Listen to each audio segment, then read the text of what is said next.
La vie en vrai et le problème du logement, c'est dans l'actualité effectivement depuis le mois. Enfin, ça fait déjà quelques mois bien sûr, et c'est encore plus crucial avec des personnes mal logées.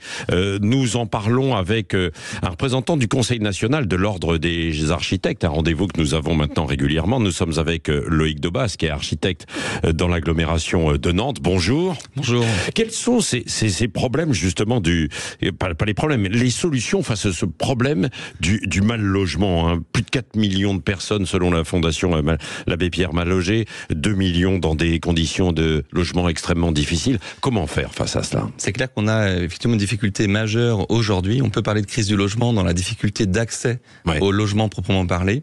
Et on a pu explorer un dispositif qui s'appelle Igloo, insertion globale par le logement, vis-à-vis d'un public qui aujourd'hui n'a même pas accès au logement social.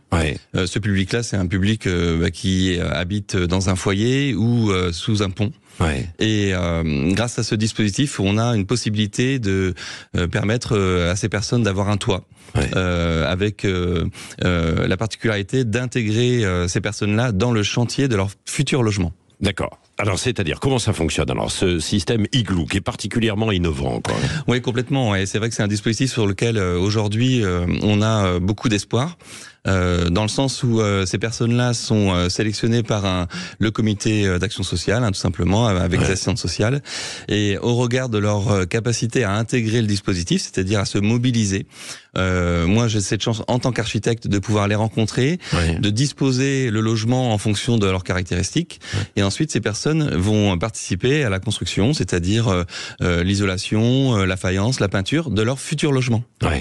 Et donc le fait d'être mobilisé sur leur futur logement, ça leur donne une perspective.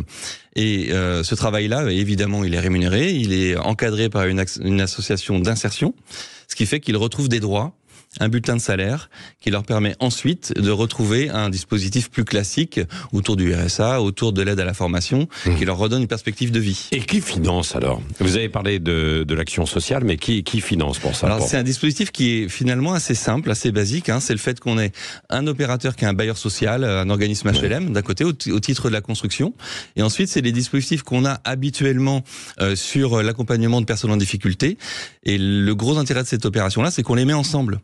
Donc on est sur des modes de financement qui sont pas différents d'un accompagnement vis-à-vis de personnes en difficulté, mais le fait de mettre ensemble celui qui construit et celui qui accompagne, l'assistante sociale, et bien là du coup on a un niveau d'accélération qui est incroyable.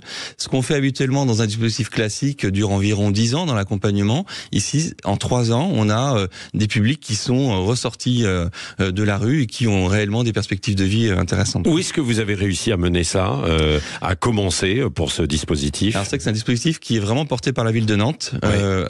Aujourd'hui, on a pu réaliser des opérations sur Nantes-Est et Nantes-Ouest, Chantenay et puis Boulevard de Paris, dans des quartiers qui sont des quartiers plutôt maisons individuelles, dans une volonté de proposer du logement qui s'immisce complètement dans le quartier, qui presque ne se voit pas. Le but, c'est vraiment de proposer un logement lambda à des personnes qui retrouvent une dignité grâce à cette opération. Oui, c'est ça. Mais alors, on ne construit pas forcément un immeuble. On est aussi dans de la rénovation, quoi. Alors c'est tout à fait envisageable. Aujourd'hui, les opérations qu'on a réalisées, c'est du neuf. Donc on est vraiment dans la construction, on réfléchit, alors quand je dis on, c'est avec Nantes Métropole Habitat, à un dispositif où on va mixer des publics, c'est-à-dire 6-7 foyers bénéficiant de cette opération, avec d'autres personnes qui peuvent simplement accéder au logement social classiquement.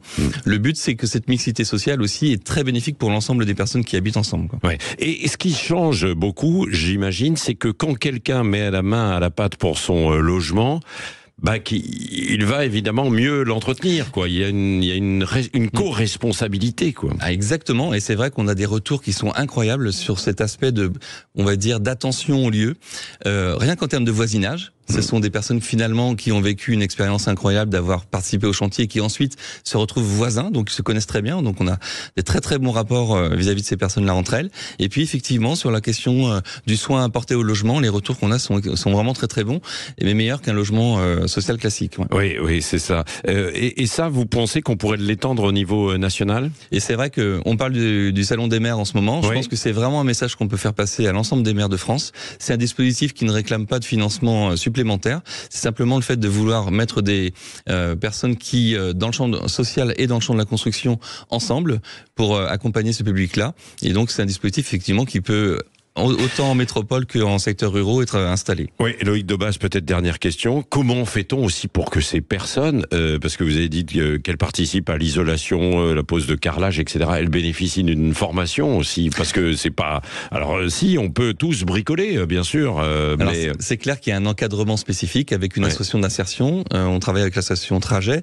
Le but, c'est pas de les former à être des futurs carreleurs ou peintres. Hein. Le but, c'est que c'est une question de mobilisation. Elles retrouvent du sens dans les choses qu'on leur propose, et ensuite elles repartent sur des actions de formation personnelle qui peuvent être tout autres, quoi. Oui, ça remet un pied à l'étrier, quoi, en quelque sorte, quoi. Merci beaucoup, donc Loïc Daubas, pour cette initiative et peut-être cette voie qu'il faudrait poursuivre. Igloo, vous, c'est votre dispositif dans l'agglomération nantaise. Vous appartenez donc au Conseil national de l'ordre des architectes.